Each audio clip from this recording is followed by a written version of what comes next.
Maaga pa lang ay muling nangalampag ang ilang taga-Navotas sa Mendiola. Ang kanilang sigaw sa halip na ituloy ang demolusyon sa kanilang lugar ay tayuan na lang ito ng pabahay para sila'y makatira malapit sa kanilang kabuhayan.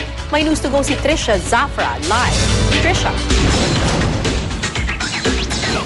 Kara, ika-4 na araw na nga ito ng kilos protesta ng ilang mga taga-Navotas dito sa Mendiola para manawagan sa gobyerno na huwag ituloy ang nakaambaraw na demolisyon at sa halip ay tayuan na lamang sila ng pabahay roon.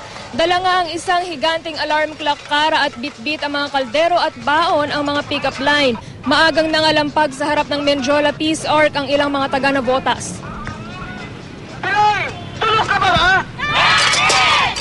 Hindi ka ba kasi gumigising para sa maralita?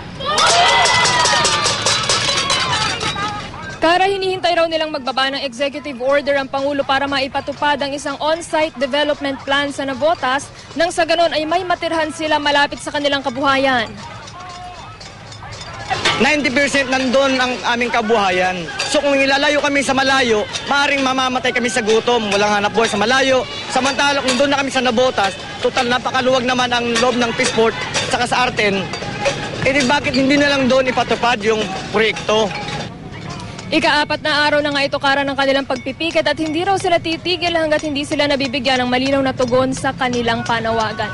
At sabi nga nila ay hanggang alas 12 ng tanghali sila mananatili rito para isagawa ang kanilang kilos protesta. At yan muna ang latest mula rito sa Mendiola, Kara. Maraming salamat, Trisha Zafra.